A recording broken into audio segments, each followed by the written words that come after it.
Welcome back to 12 Talk, everyone. Free agency has started. The frenzy is upon us. We're a bit late because of the UK times and whatnot, and there's already been movement. So Mitch and I are going to be talking all about that. We've got the Seahawks news of all that movement. We've got gaps that we now need to fill as well. There's some players Mitch and I have got our eyes on. And you guys can always let us know. Super chats are open. So if you've got anything you really want to say and you want to support the pod, pop a super chat in there and we will make sure it gets up on the screen and we'll have a chat about it. Mitch, how are you doing? How is the third trimester? Not for you, obviously. Yeah. For you. I mean, no, yeah, we're getting there. It feels like we are getting there. It feels like weeks now rather than months.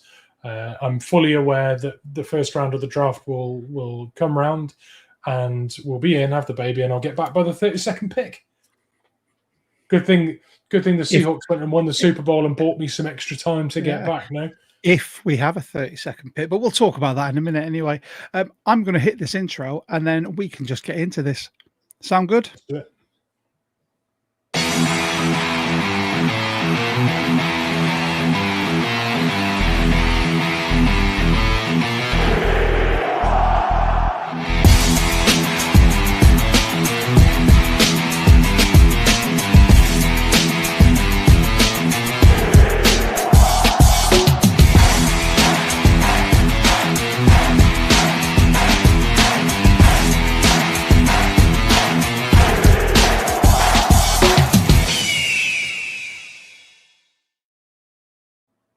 Right back at it again. Free agents frenzy. It's as soon as it opened, I have my phone on. I know Mitch, you have as well, because our Discord's been going crazy. We've had some movement from a Seahawks point of view. I am two out of three for my most frustrating Seahawks that have gone. So I'm waiting for that third one to pop up. But shall we talk about the ones that we've lost? I'm talking like the dead. The ones that have signed elsewhere so far that we know of. So top of the pile, Ken Walker has gone to play with Pat Mahomes, Travis Kelce under Andy Reid in Kansas City. Yeah. Now, good luck to him. I mean, I think Pacheco's a free agent as well. They could do, in my opinion, with re-signing him. So they've got that, 1A, 1B. But what do you think of this move for Ken? Oh, for Ken, it's brilliant. I think going to a well-coached, talented roster. I know they underperformed this year, but going to a well-coached, talented roster for him is tick number one. Tick number two is the fact that he got paid what people thought he might get paid, which was more than we would have offered. Mm-hmm. So he's got his payday. He's still contending. He'll do great. He'll do great. I do think that the number that we had in mind for him was a bit of a hedge against his health as well. I mean, any running back that gets paid in this league with record-setting free agency numbers for a running back after missing, the majority of the first 3 years of their rookie deal, you've done well. Genuine, and I don't mean that as a slight on Ken at all. I'm not trying to sort of put a silver lining on it, but I think running backs getting paid in this league is a problem. Injury record as a rookie makes that even harder. He peaked at the right time. He delivered us a Super Bowl with a performance that was possibly his best of his career as a Seahawk. Good on him. Genuinely wish him all the best. Yeah, just goes to show what potential and a late season burst in form can do for you, doesn't it? And I think I agree with a lot of the comments that are coming up here. He's good when he isn't injured. That we've then had Kobe Bryant, who has signed with the Chicago Bears, going to go play under Ben Johnson. It's a figure that they put on him that I just overvalued, in my opinion. He's good, but I wouldn't have paid him what they paid him. Overvalued is an interesting way to put it, because overpaid. No. I think overvalued is good, and I'll tell you why I think that. There's a comment here someone said Kobe Bryant is a true game changer for the Bears defense. I think that might be a reach. I like Kobe. He was a favorite player of mine. He made things happen. And in that way, game changer, fine. I'm okay with that. But I do think if you label a player like that played a bit part role, only just had a career season in a defense that was not a team of stars, it was a sum of its parts. Yep. He was a really reliable, steadfast, improving, transcending part of that defense on that basis. Not surprised he got paid, right? Not surprised he got paid. But to call him a game changer when he was a cog in a highly efficient machine and wasn't the star by any means on that defense, how bad is the Bears defense if they think that's their big catalyst? The thing is, though, we know free agency is filled with copium for a lot of franchises. Like, you know, some our fan base could be guilty of it as well, where you sign someone and it's either, oh my God, what are they doing? Or you sign someone and go, oh, he's a game changer. Whereas fans who actually know who they are will, will say, yeah, it was good. You know, I have my opinions on Kobe. He said he was never going to be a cornerback in this league, transitioned to safety, played much better, played fantastically in the system, but he's not a game changer. I don't care what anyone says. He's not a game changer. He's a good ball player. He's got great IQ, but he's not a game changer. And in my opinion, this could be one of those. Well said, Gordon. I thought Tyre Carter played better in Kobe's position. Tyre Carter season coming in here. I genuinely think this could be one of those where we see him go to the Bears, and then we have to think to ourselves, was he effective because he was in Mike McDonald's system? Well, I think that's probably quite a thing to say, because go back a few years, people were talking about Geno Stone in the Baltimore defense. And I know they're not quite the same kind of safety, but they were. Geno Stone had a lot of interceptions, and he was feasting on the chaos that the defensive line at Baltimore and the strangling system they had. He feasted on that, and I think Kobe as well is the kind of player who will make things happen. He'll punch the ball out or make an interception, or he'll do something out of nowhere that kind of turns the tide of a game. So in that respect, game changer, undeniable. But he was cashing in on a defense that was making things happen with constant pressure, with penetration, with crushing pockets. That is a fact. So, yeah, he'll need to pull his weight and more in that Bears defense, and I'm not sure he'll look the same player, just as Geno Stone didn't after Baltimore. Yeah, and Geno Stone got paid, but purely, but that's what having a good season under a good coach can do for you. And then we've got as well Boye Mafe, who has just gone to the Bengals. You mean comp pick number 3? Sorry, yeah, yes. Sorry, Boye Mafe, yes. Yeah, comp pick number 3. Yeah, I don't think hanging around in Seattle was ever on the cards for Mafe. And I don't mean that because he didn't perform well for us. I thought he got himself to at times a borderline Pro Bowl level. In some games, you looked at him and thought he is a very good edge rusher, and then in some games just anonymous. And this system ended up being built around defensive personnel that he was not one of. So he became, a pass rush player. He played late in games when they were wrapped up in blowout games, and you thought, well, if that's his snap share, he is not valued either as a player or as a scheme fit in this system. He got the Darrell Taylor role, didn't he? He's a damn sight better of a player than Darrell Taylor, but I take your point. He was out there on 3rd and long or 4th quarter, when games are blown out. That's where he ended up finding himself as a fit. I actually think Mike Morris is a better fit for this D-line edge role than Maffey is at this point. Yeah, I've got some good comments coming in here. So Gord, 60 million, did he blackmail someone? And then Jonas, 20 million per year for Boye, wholly overpay Batman. I genuinely, this is why it's called a free agent frenzy, because there are people out there that will pay these exorbitant amounts for players that, in my opinion, haven't earned that money. I mean, you look at, let's go for some of the highest paid. So Jalen Phillips just bagged himself 120 million for 4 years in Carolina. Now, Jalen Phillips, a load of promise, was majority injured when he was at Miami. And he was always a what-if player. He just bagged himself 120 mil.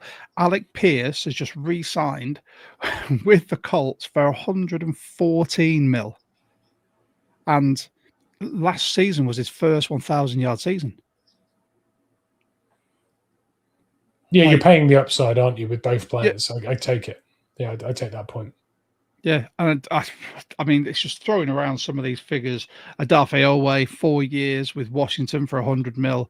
Tyler Linderbaum, 3 years, 81 mil. Wan'Dale Robinson. All right, and I'll sort of finish after this one. There's plenty more we can discuss. Has gone to the Titans on a 4-year deal for 78 million. What has Wan'Dale Robinson done? It's preposterous. It really, really is. But yeah, so Mitch and I initially had a whole premise for this pod, and it was going to be called Stick or Twist. It was going to be, do we stick and try and re-sign this player, or do we twist and try twist? Yeah, basically, it's all twist. There's a lot of twisting. Yeah. So we're gonna just, because that went right out the window, we're just going to look at some of the available free agents very shortly. But before we do, I just want to say a massive thank you to everyone who's joining us so far. We really appreciate it. If you like what you hear, by all means, like, subscribe, hit the notification bell. Really, really helps us out. Also, if you haven't already and you want to, you can join the Patreon. You can join the Patreon like these fine folk so far. Danny, Gary, John, Jonas, and Gordon are all founding members of our Patreon. You can join for £3, £6, or £12. All the details are on the Patreon. The link is down below. And for the first 12 people that join our Patreon, regardless of what tier you join, you will get an extra raffle ticket for our end of season jersey giveaway.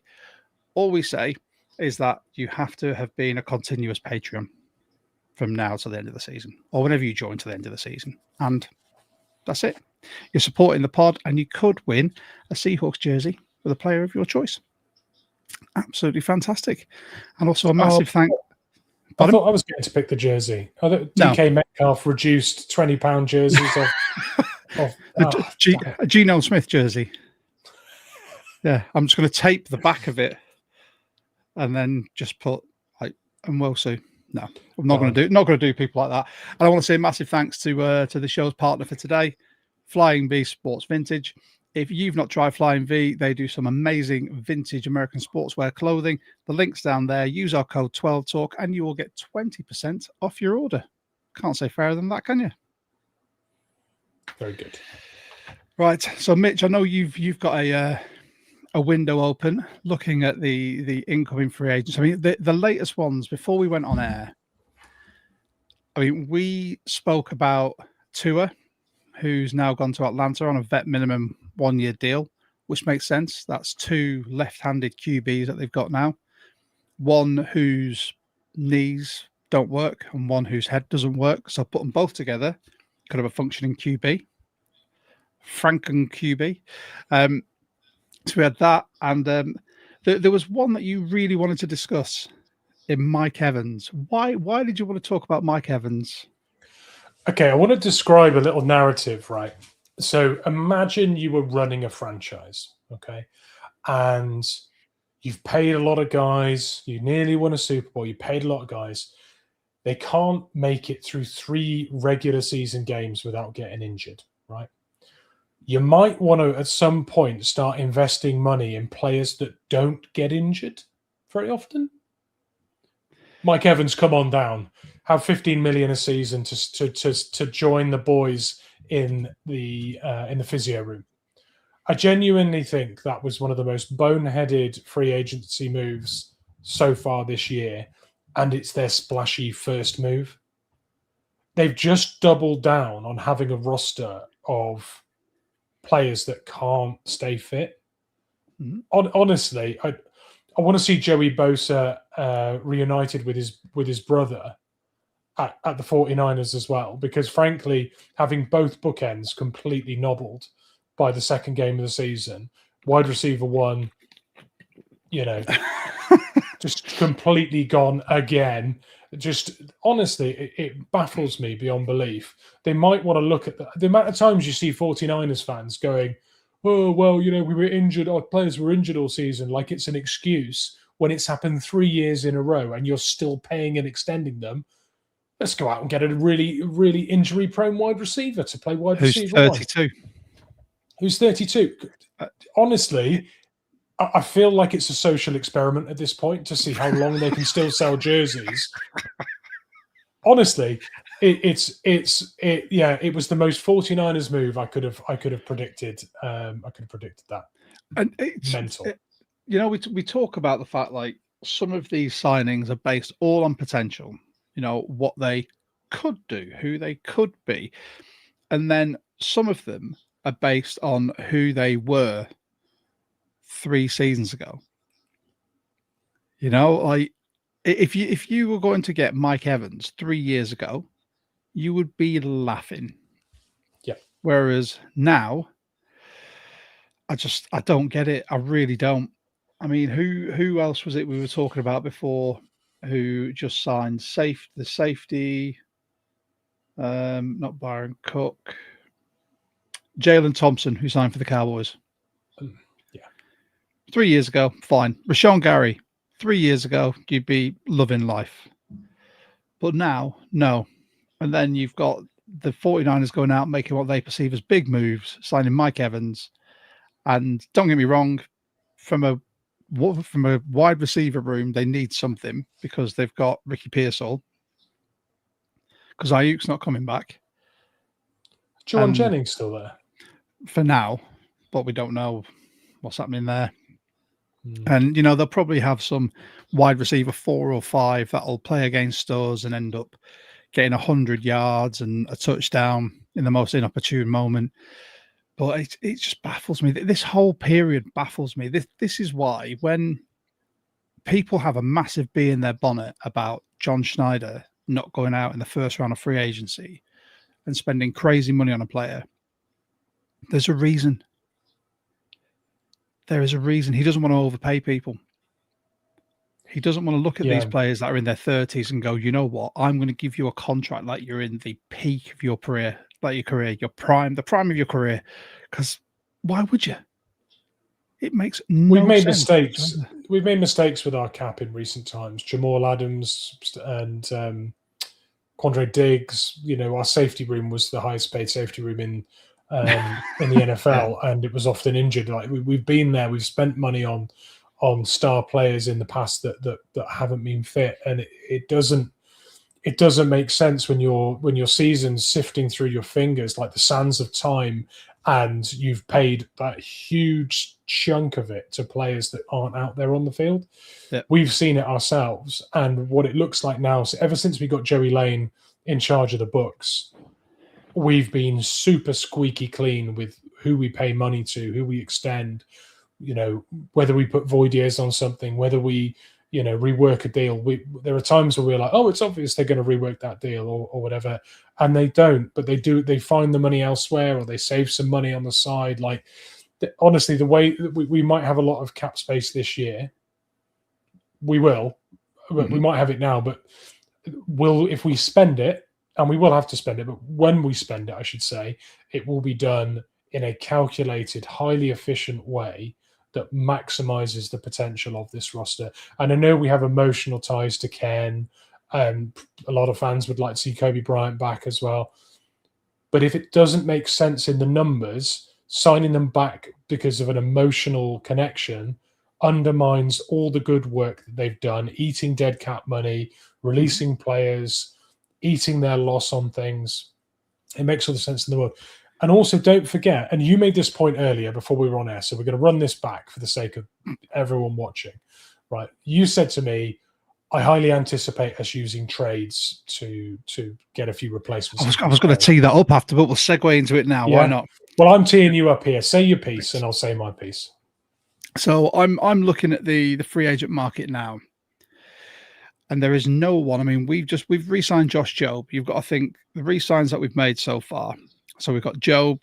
Obviously, we tied down Cross and Lucas. We re-signed Drake Thomas and Ty Okada and George Halani. Okay. Now, Halani is going to be part of a running back by committee. Jobe, unless we sign someone better, will be our CB2.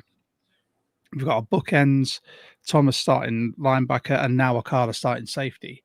But I'm looking at the rest of this free agent class, and I can't see us wanting to pay any of these. If you think, let's look at cornerbacks. Who's still available from free agency? Marshawn Lattimore, who, again, 3 years ago, yeah, now, probably not. Trayvon Diggs, 3 years ago, yeah, now, no. Who else? I mean, there's no one in there. Kyle Duggar, safety, but he's 29.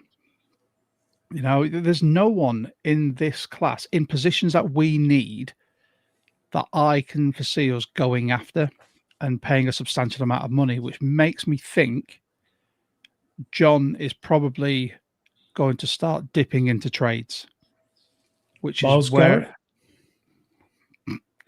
Have a word. Well, there is an edge player that we can talk about after, and me and you chat about it off wax. But like, there's no player in this class that I would go banging the table. I need that player. I think John is going to start dipping his toe into trades, and this is where I think, dependent on the caliber of player he goes for, we could look at not having that 30-second pick as compensation for someone in a position of need. Now, I'm not sure what everyone else thinks about that, but I think that's probably the route I would like to go for. And I've just seen there's a comment come up from Jonas, and we'll address this now. Can the Ravens please cut Marlon Humphreys already? Mitch, he's a player that you had your eye on as well, wasn't he? Yeah, well, I mentioned, I think the trade deadline last year, I was banging the table to say Marlon Humphrey's probably a cap casualty next year. Mm-hmm. You could probably get Marlon Humphreys and extend him on a reasonably good deal and could be CB1/2 in this. And I say CB1 just because we move Spoon around. He's not always actually a perimeter corner. But yeah, he could be a star in this team. He'd profit massively off the pressure that we generate. And of course, he went to the parade in Seattle to congratulate Mike McDonald. So there is obviously a good connection between. Yeah, sorry, Gordon's just literally just said it in the chat as well. Yep. He did. Yeah, he turned up at the parade. So there's obviously a great relationship between him and Mike. There's a lot of trust there. That could be an excellent pickup. Genuinely think that. I agree. That would give the a really good veteran savvy to that cornerback room. Mm-hmm. And I'm pretty. Isn't Marlon Humphreys isn't he a Washington native as well? Have I got that right? I'll have to double check. He might be. Let us know in the chat. If not, he's gone a long way out of his way in the off season to go to a parade. Yeah, exactly. But I mean, that's one that I'd look at. I mean, shall we? I mean, now I've said my piece about wanting to go into the trade market. As we are looking at free agency, shall we just have a look at some of the available free agents? Well, I'm going to say one more thing before we move off. So, obviously, you've mentioned that you think that trade is the best situation for us. we need to keep our eyes on compensatory picks next year because we've got a running back that's just signed elsewhere for record-setting money. Mhm. We've got big money going to Kobe Bryant, that is, sorry. You've got big money going to Boye Mafe. Well, that could be 3 third-round picks next year or better. Could probably three Yep. third-round picks. Now, if we were to start just acquiring players in free agency and chasing our losses or perceived losses, and don't forget, Reek Woolen could become another one of those players getting heavily paid. There could be 4 picks, there are still some players that could still go as well as that. So I think. So Jonas is saying 5th rounders and a 4th round comp pick. So this year they've just announced comp picks for this year. I think there was 4 qualifying players for 3rd round picks. So a running back getting 15 million probably won't get you a third, actually, based on that, because there's all these huge deals for edge rushers and defensive tackles and things. Even so, next year we'll have a war chest of picks. Giving the Baltimore Ravens a 7th, a future 7th, or a future 6th, just to get first dibs on Marlon Humphreys and avoid a free agency pickup to detract from our comp picks could actually make some sense. So I think your point about trades over free agency might be a very savvy way to do it. It's not just a hat rack for many, many hats. But with that being said, shall we look at some of the available free agents? And you can say yay or nay. Top of the pile, wide receiver, Tyreek Hill. No. Surely the Washington school system needs more children in it, and he supplies loads. Now, one that we spoke. Do you know what? He may not be good for your roster, but he is very good for the population. Yeah, exactly. I will say that. And then one that we spoke about off air that is intriguing is Trey Hendrickson. Now, I know a lot of people got a lot to say about Trey Hendrickson. I was in the camp of he doesn't defend the run very well, but I'm also in the camp of, but our edge pressure isn't what it should be. And having someone like that, who has recorded, I want to say it was 72 and a half sacks since 2020, ludicrous numbers, whatever it is. I think it's a possibility. And then you actually brought up something that I hadn't thought about when it came to edge pressure. Yeah, I made the point that we've been extremely disciplined setting the edge and creating internal pressure with the defensive tackles that we've got. And it may well be that going gung-ho to get to quarterbacks and losing contain is something that we're quite careful with. I know that Derek Hall will always be trying to get that sack, and Chenna Nwosu will always be trying to get that sack. But when you are only 4 men against 5 on a D-line, I can't help but think that you need to be able to do both things when you are the edges of a 4-man rush. Creating pressure without overselling yourself and breaking contain has to be in your skill set on this team, and ideally eating double teams, because the other guys on the team in that starting D line command double teams, and more often than not, the guy that isn't double teamed is getting home. So I think that what we need in an edge rusher is very much carved out. There is a mold for that player. Trey Hendrickson potentially doesn't quite fit it. Paying an awful lot of money for a situational third down pass rusher doesn't make sense. Can you throw him in on that starting D-line or rotate him into it and be sure that you're going to be sound against the run? I'm not sure. But let's hope Tank Lawrence is back. And that's what it hinges on. But I think based on everything that's been said, unless something catastrophic comes out in the wash, then there's a strong possibility that he will be. I mean, as we're on edges, let's look at some of the other ones. I mean, I'll give you a list of names, and you can tell me which ones you would prefer, if any. Hassan Reddick, Joey Bosa, Malcolm Kuntz, Danico Autry, Leonard Floyd, Yeter, Gross, Matos, and then a bit further down when it comes to the salaries, Von Miller. And I would probably Cal Van Noy, but we're getting to people in their 30s, like mid-30s, and Jadeveon Clowney. Anyone? No. DJ Wonham? Yep. David Ajabo? Maybe. But I'm looking at replacing rotational pieces here. I'm not sold. I'll wind this back to what I said I thought we needed this year, which was a difference maker on the edge to really ram home that pressure.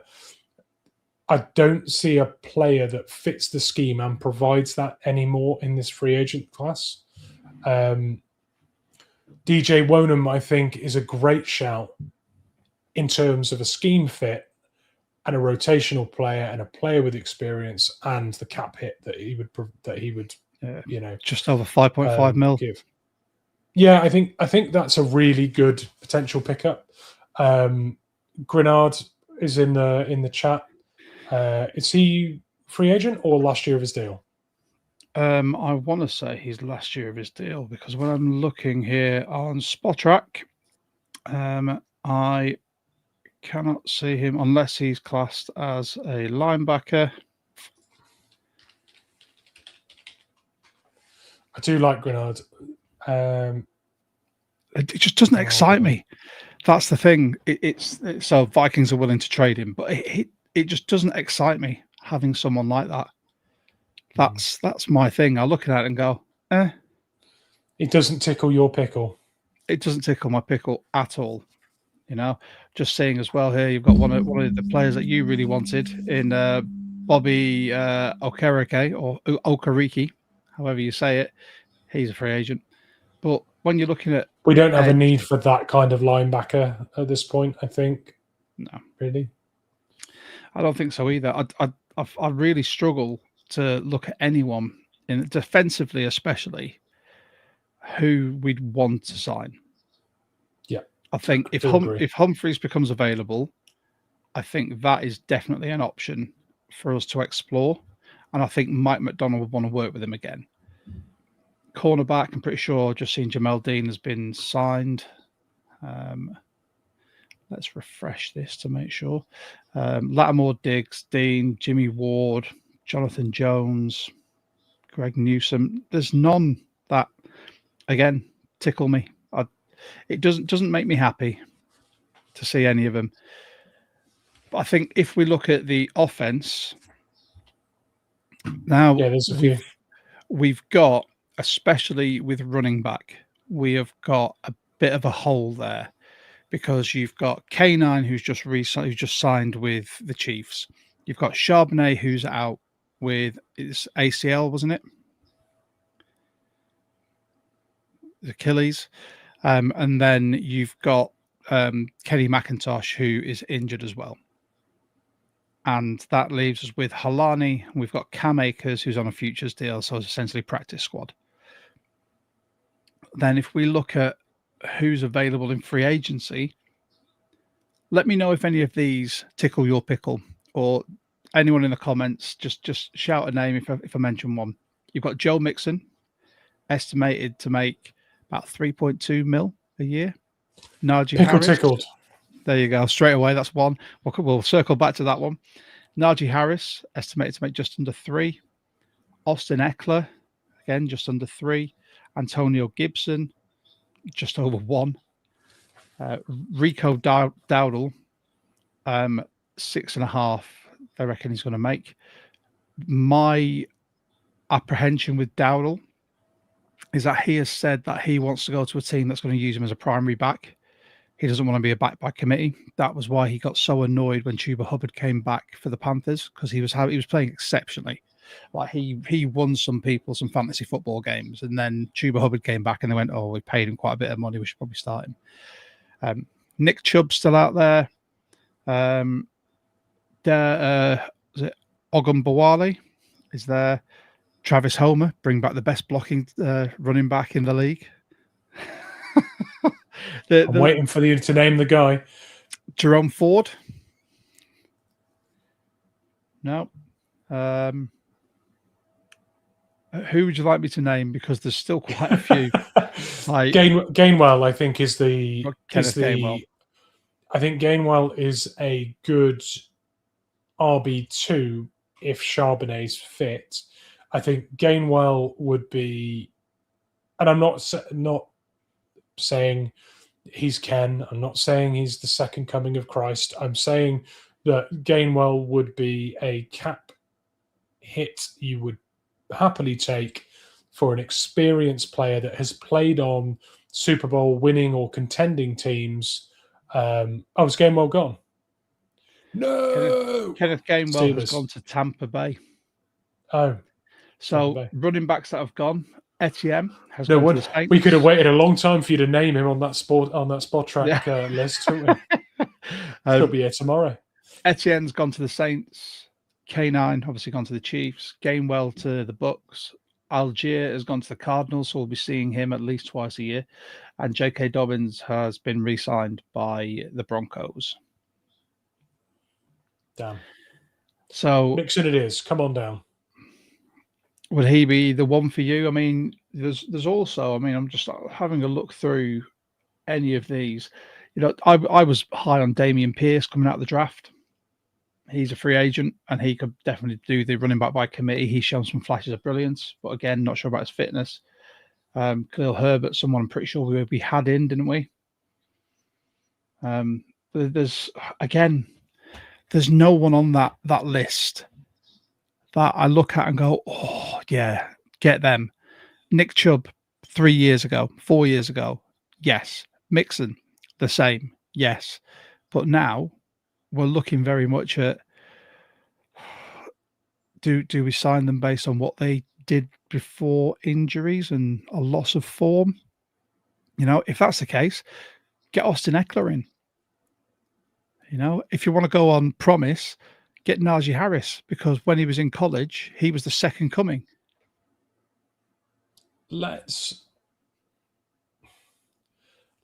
not end up like the Dallas Cowboys with Tank Lawrence here. You know, some teams think that a star is burnt out, and all they need to do is go into a situation where the scheme's right, the coaching is right, the rotation and the level of snaps is right for them to get the best out of themselves and stay healthy.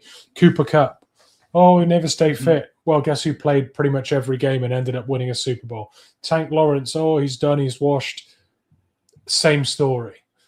There will be a running back on that list of free agents that you could get for a snippet. And if if Zach Charbonnet is fit for the majority of the regular season, and they get to play as a complementary piece of that running back room, possibly Mixon, possibly Eckler. Like there might be a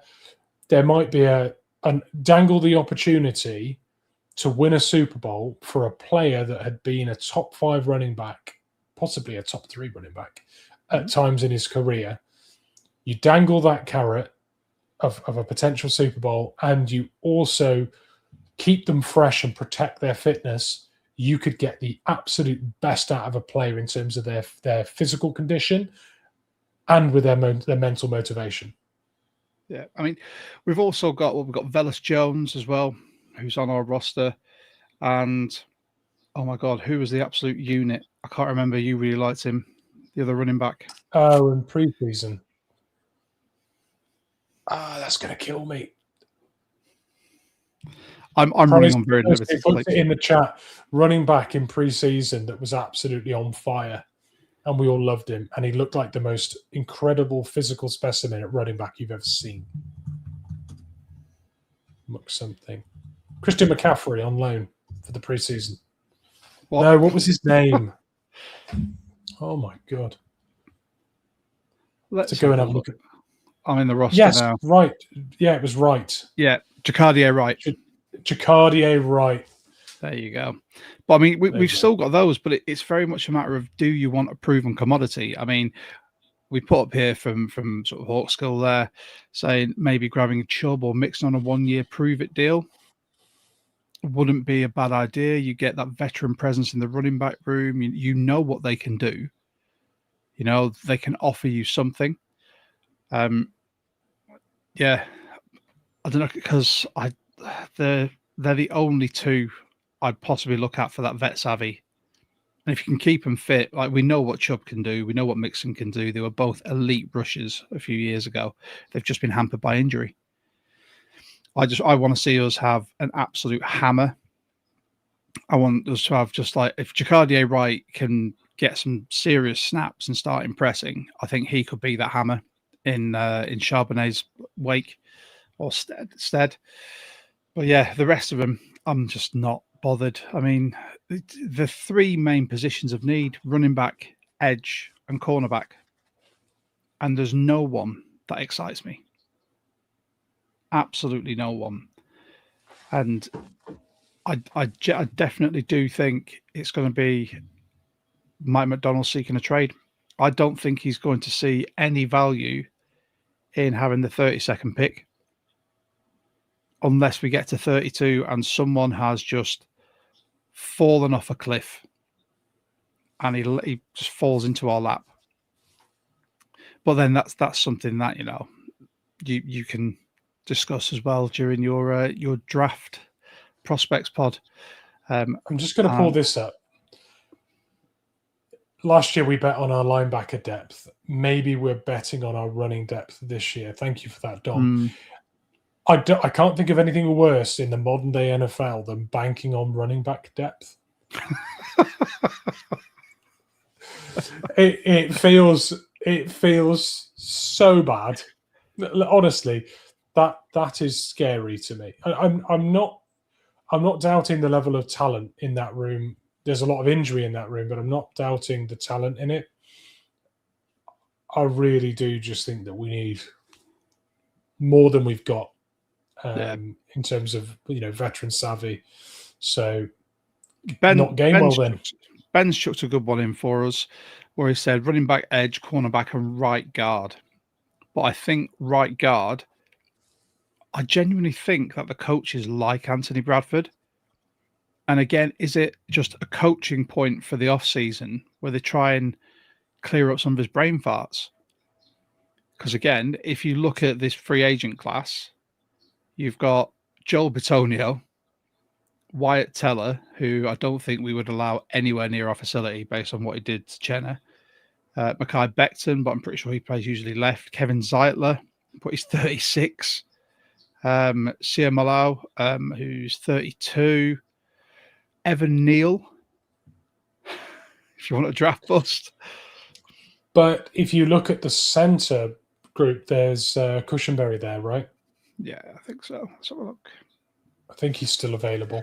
Yeah. Elgton Jenkins, Cushenberry, James Daniels, Graham Glasgow, Ethan Pocic. You could bring him back. Yeah, I think Cushenberry would be an interesting pickup. Because it would allow you to get more players competing for right guard. That would have Sundell competing at right guard. I wouldn't want to see that. I wouldn't want to see Sundell at right guard. And I'm going to put it out there now. Sundell is athletic enough to be a center in this league. But I think one-on-one at a right guard spot, he is too small. The one thing, and this has been said by other people as well, and it's something that I said last season, I think he gets pushed around too much. He's too light to be a guard. Yeah. You could put him at tackle. He's athletic enough to be a tackle and come up against some of these edge rushers. And at center, you know, it's very rare he's going to be one-on-one getting bull rushed by a DT because they'll tend to go for one of the gaps, so he'll be able to have a double team. But if you put him right guard on an island against an onwards rusher, I don't think he'd fare well. I think we'd be clamoring for Anthony Bradford to come back. But my point being that I want to see high level competition for Bradford because I think that gets the best out of him. And if Sundell as a proper challenge for his starting centre role. And maybe he gets that from Olu. But if we were to pick up someone like Cushenberry and then Sundell is then a backup guard and a backup centre and is competing and pushing Bradford, I think you get the best version of Bradford. Let's not forget he had a decent Super Bowl and now has a ring, and he's still young. I know that the blooper reel for mistakes for him over the last few years is a comedy. It isn't good. Yeah. But you can easily make a highlight reel for him that makes him look like a Pro Bowl right guard as well.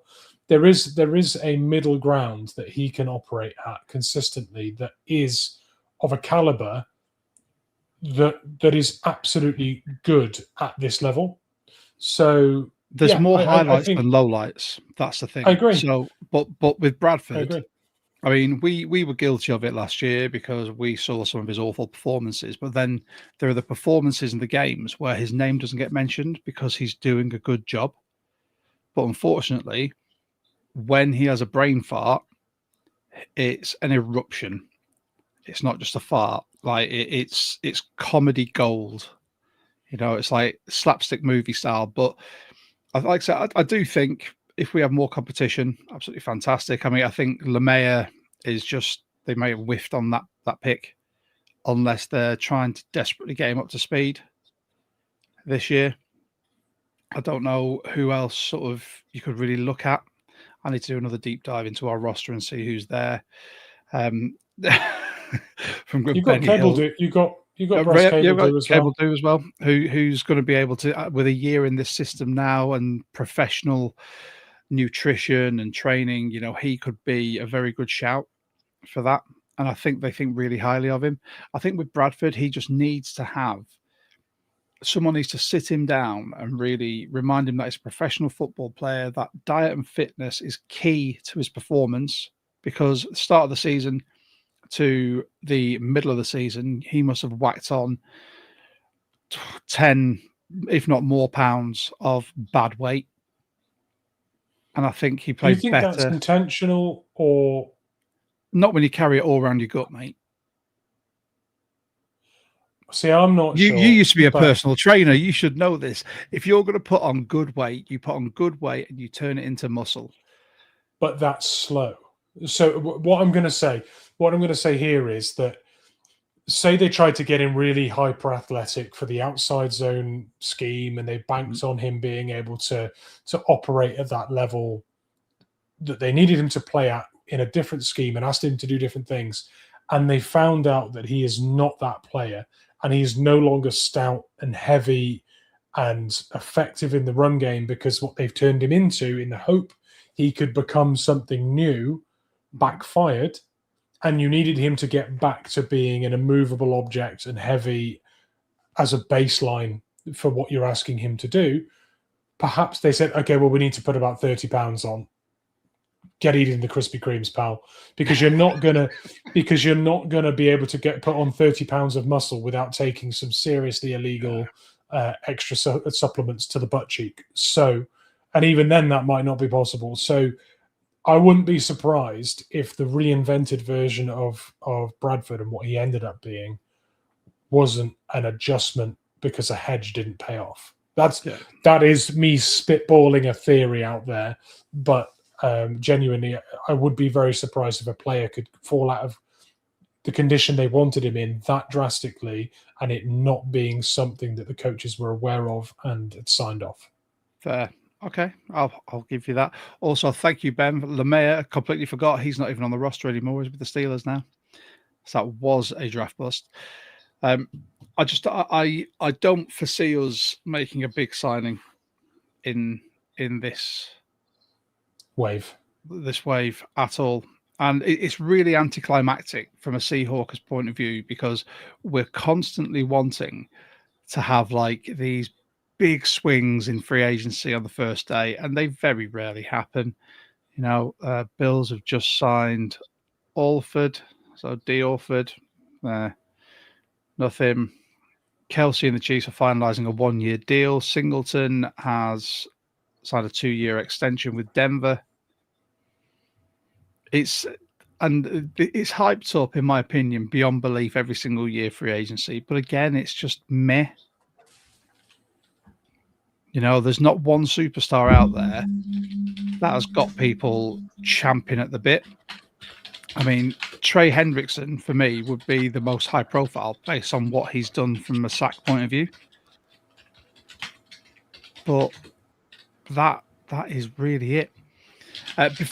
Before we waffle on too much, I just want to let everyone know, obviously, as we are the UK Seahawkers official podcast, you too can become a UK Seahawker. It's £12 for an individual, £20 for a family of up to 4 at the same address. If you're outside the UK, it's £5 postage extra for the goodies per member. You can scan that QR code right there. It'll take you straight to a PayPal link. Put your name, your address, put 12 Talk at the bottom so they know who sent you. That will also put you in with a chance to win next year's membership on us. And make sure you put it as friends and family as well. And I can now officially say this. As well as getting goodies, you get your meet and greets, you get your field passes where you could be eligible for them. We also have our national meetup. And it's now happening on the 9th of May, officially official, 5:30 at the Deansgate pub in Manchester. And again, you can scan that QR code to go to a PayPal link, pay £10 and you're in. So make sure you put your name on there as well. And if you are a member of the UK Seahawkers, fantastic. If you're not and you want to come along and see what it's all about, absolutely fine. Come and experience it. Come and hang out with us, and then you could join the UK Seahawkers whilst you're there. I'll be there. Mitch won't be there because of impending child. But I was just looking at that date, thinking that date's really soon, and I thought baby's going to be here really soon. That's 5 days after our due date. So yeah, maybe not. And then you can join us and some of these lovely people here in Manchester to talk Seahawks, get interviewed by the pod and appear on the pod, and have a good old time. There you go. Mitch, is there anyone that, if we're talking, so free agency, I've said I'm not bothered about. If we get Hendrickson, it'll be an exciting experiment. Okay. Is there anyone you'd like to see us possibly trade for that you think is attainable? Spicy. I'm going to be boring here. I'm going to be very boring here. I'd like to see us go out and trade for a difference-making edge rusher somewhere in the age range of 27 to 32. I'm not bothered by the 32-year-old rushers. Myles Garrett would be a dream. Genuinely would be a dream. I don't think there's enough first-round picks in the world for that. Well, they want 2 first-round picks. We can give them this year and next year. But then the contract. Well, we can do that. If we sign a rusher like that, honestly, we could put anyone at cornerback. Oh, God, put John Schneider at cornerback. The midget with the short arms, the T-Rex that runs our franchise. Put him at cornerback. Anyone could play corner if you've got our D-line with Myles Garrett strapped to it. Oh, my God. Hines Allen. Michael's just said Hines Allen in the chat. Hines Allen is someone I think we could genuinely go after. If we're trading for someone, an RB that is a borderline RB1 but would be happy sharing snaps at RB2, can't really give you a name on that, but use your imagination. Or an edge rusher, or both. I think that would mean that the beauty of that situation, if we had our running back room sorted and edge rusher sorted, what we do at 32 in the draft, provided we still have that pick. If we don't, happy days. But if what you could do in this draft, you can be such a wild card because everyone right now thinks Seahawks are going to take a rusher, Seahawks are going to take a running back, Seahawks are going to take a cornerback. Soon as Marlon Humphreys gets signed next week, which is going to happen, and we have the edge rusher that we trade for, that's Myles Garrett. And the running back that we trade for, insert name of RB2, that's probably an RB1 that still plays as an RB2 and is happy with it as long as he's paid and recompensed accordingly. you sign those three things, or trade for those three things, we are an absolute wild card. We can trade around, acquire picks, strengthen the depth chart behind players like Tyre Carter, who will be a starting safety this year. We can just pick based on great value that falls in our lap at pretty much any position. That is a wonderful position to be in. So that's my dream scenario. I like it. You know what? I love it. I'll be well happy with that. I didn't have a name. I just wanted to put it to you and just sort of see if you had anyone in your big brain going, yes. Miles Garrett must be in everyone's brain at the moment. I was going to say. At some point, everyone's going to be thinking about that one. Miles Garrett, we've had Hines Allen, we've had DeForest Buckner from Gordon there. But yeah, I think this is going to be an ongoing conversation. If you want to join the conversation, by the way, you can join us and a lot of the members that are in our comments at the moment in our Discord channel. The link is down below. It's free to join. You will join Seahawks fans from all over the world talking Seahawks throughout all the off-season. And speaking of the off-season, Mitch, this is your like Michael Bublé coming out of his cave time, isn't it? Because it's like pre-draft time. I prefer Mariah Carey now. Oh, okay. Fair enough. This time of year, I now identify as Mariah Carey. But if you want to call me Bublé and assume my gender, then fine. But yeah, it is that time. It is. And as it's that time, we have got some fantastic pre-draft pods coming up for you. Mitch will be hosting our draft prospect breakdown pods. They'll be coming weekly at you. We'll be looking at every single position. Mitch will have some people on with him as well. They'll be able to chop it up and see exactly who they think we could go after at whatever native pick we have, or they can also talk about if we trade out of that. And as some people are saying, join the Discord. It's fantastic. They don't bite hard. And you can also join the exclusive special Mullet Gang, as we now have a subcategory for that. Yeah, we are trying hard, Josh. Everyone else is just putting AI stuff together, and we're actually repping it. I'm actually growing mine. I know. It's down here. It's my business mullet, is what I call it. But I mean, for that, I think we're pretty much done, mate. I don't think there's a lot of news that's going to come from the Seahawks, although knowing us, as Ben said, guaranteed we're going to hang up on this pod, and within 5 minutes, you will see loads of Seahawks news coming through. And if that's the case, just typical. That's what happens when you're in the UK. What time is it? We're only 2 minutes away from Myles Garrett's deal being announced, by the way, so keep eyes peeled. Yeah. 10 o'clock on the dot. Just want to say thank you, Stephen. Yes, just very quickly before we sign off here, you are a bit late, but you can watch this on a rerun. It's fine. Stephen says, no, I didn't realize there was a dedicated Seahawks UK channel. Immense. Yeah, evening. Right. We are here every single week. You can join us, join the Discord. Fantastic group of people in there. We absolutely love it. The community that's cultivated is just one of the proudest things me and Mitch have to go with this pod.